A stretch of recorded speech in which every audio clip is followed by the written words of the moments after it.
शलभमणि त्रिपाठी, शलभमणि त्रिपाठी आप सुन रहे हैं? आसिम वकार बड़े खुश हैं, उनकी हंसी नहीं रुक रही है तब से, कह रहे हैं बजरंगबली ने सजा दे दी आपको कर्नाटक में। अच्छी बात है। श्रद्धेय अटल जी की पंक्तियां हैं कि क्या हार में क्या जीत में, किंचित नहीं भयभीत में, कर्तव्य पथ पर जो मिला यह भी सही वह भी सही। भारतीय जनता पार्टी का एक एक कार्यकर्ता इस धारणा पे, इस विचारधारा पे काम करता है। और हमें तो खुशी इस बात की है कि जिस पार्टी का नाम ऑल इंडिया मुसलमान है, जो केवल एक विचारधारा की बात करती है, आज वो बजरंगबली का नाम ले रही है। हमारे लिए चुनाव महत्वपूर्ण नहीं है, ये महत्वपूर्ण है कि जो भगवान राम का विरोध करते रहे। ये आसिम वकार साहब हमारे मित्र हैं और बैठ के पूछते थे कि भगवान राम अयोध्या में किस कोने में पैदा हुए, ये पूछते थे। तो मैंने इनसे पूछा कि अच्छा, आपके बर्थ सर्टिफिकेट पर लिखा है क्या कि आप लखनऊ के किस कोने में पैदा हुए? तो जो लोग भगवान राम के विरोधी थे, जो बजरंगबली के विरोधी थे, आज वो बजरंगबली का नाम ले रहा है। हमारे लिए इससे बड़ी जीत कुछ नहीं हो सकती। रही बात कर्नाटक के चुनाव की, कांग्रेस पार्टी को बधाई, उनको शुभकामनाएं। वो चुनाव जीत कर आए हैं, हमारे सापला भाई को बहुत बधाई। और कर्नाटक की जनता ने जिस उम्मीद के साथ इनको आशीर्वाद दिया है, अपना जनादेश दिया है, ये उसको पूरा करेंगे। हम ये उम्मीद करते हैं। विपक्ष में बैठेंगे और विपक्ष में बैठ के इस बात की चिंता करेंगे। लेकिन चिंता इस बात की भी होनी चाहिए मानस भाई कि भारतीय जनता पार्टी को 2018 के चुनाव में जो वोट शेयर मिला था, अगर आप उसकी समीक्षा करेंगे, 0.4% के वोट शेयर से हम इस बार कम है। 0.4%।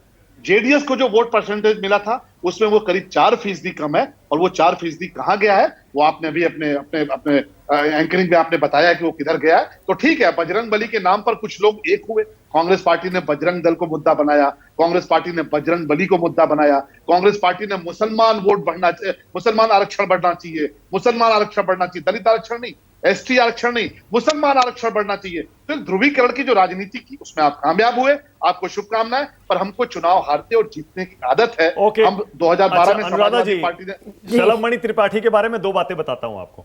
एक तो मुझे लगता है आपने भी नोट कर ली होगी, शलभमणि त्रिपाठी ने वजन थोड़ा अपना कम किया है। बिल्कुल, थोड़े फिट लग रहे हैं। देखिए, देखने से पता चल रहा है, क्योंकि हम तो इनको कई सालों से हमारे साथ शो पे भी आते रहे और पहले खुद टेलीविजन में काम भी कर चुके हैं। शलभमणि त्रिपाठी फिलहाल देवरिया से पार्टी के विधायक हैं। तो एक तो ये शेप में लग मैंने काम किया है, मैम के साथ भी काम किया है, कुछ समय तक इनके साथ काम करने का मुझे अवसर। एग्जैक्टली। और दूसरा, आज ये जो इनके चेहरे पर ये मुस्कुराहट है और जो थोड़ी चमक दिखाई दे रही है, थोड़ी कम है और दिनों के मुकाबले, लेकिन जो दिखाई दे रही है ये इसलिए क्योंकि ये यूपी से आते हैं और यूपी में आज इनकी पार्टी ने स्थानीय चुनाव में जबरदस्त जीत हासिल की। एग्जैक्टली, वही मैं सोच रही थी कि ये कर्नाटक की क्यों बात कर रहे हैं, इनको तो यूपी की बात करनी चाहिए। मुझे ये लगा कि शलभ, आप तो कर्नाटक की बात कर रहे हैं, आज तो यूपी में आप बम हैं, वही की बात कीजिए। नहीं, हम बिल्कुल, देखिए, हम ईमानदारी से बात करते हैं। हम कर्नाटक की बात भी करेंगे, मैम उत्तर प्रदेश की भी बात करेंगे। उत्तर प्रदेश में लोगों ने दिखा दिया, जिस तरह से माफियाओं के पक्ष में लोग खड़े हुए, जिस तरह से अतीक गैंग के खिलाफ कार्रवाई हुई, उसको एक पक्षी कार्रवाई बताया गया।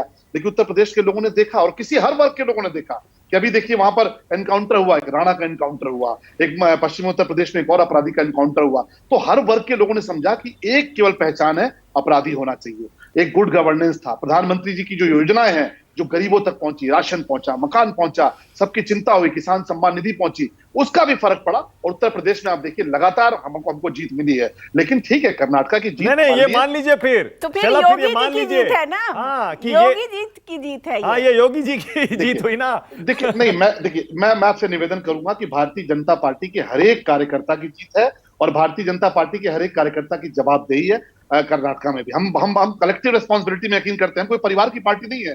पिताजी के बाद पुत्र जी, पुत्र के बाद। नहीं शलभ, लेकिन देखिए, आप ये तो मानेंगे बीजेपी का जो मॉडल है, जिसमें आप ये सारे मुद्दे गिना रहे हैं, लॉ एंड ऑर्डर और हिंदुत्व, राष्ट्रवाद, ये यूपी में तो चल गया, लेकिन कर्नाटक में फेल हो गया, ये तो मान लीजिए।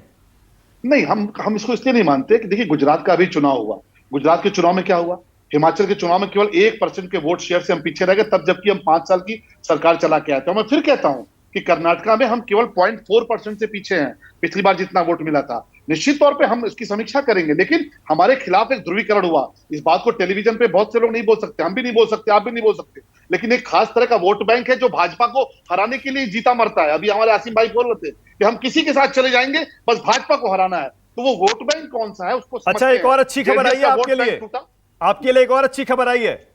आज जो यूपी में 2 विधानसभा सीटों पर उपचुनाव थे, आप वो दोनों जीत गए हैं, स्वार भी और छानबे भी।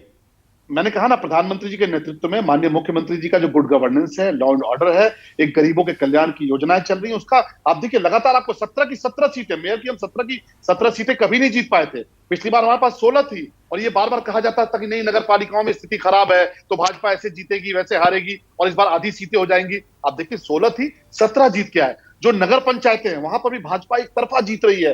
जो ग्रामीण परिवेश के क्षेत्र हैं, जहां पर ग्रामीण क्षेत्र है, वहां पर भी भारतीय जनता पार्टी जीत रही है। तो निश्चित तौर पर प्रधानमंत्री जी के नेतृत्व में मुख्यमंत्री जी ने जो सबका विकास किया है और अपराधियों के साथ जो सख्ती की है, बिना चेहरा देखे, बिना क्षेत्र देखे, बिना वर्ग देखे, उसका ये परिणाम है। एक गुड गवर्नेंस का जो मॉडल उत्तर प्रदेश में लोगों ने देखा है, ये उसका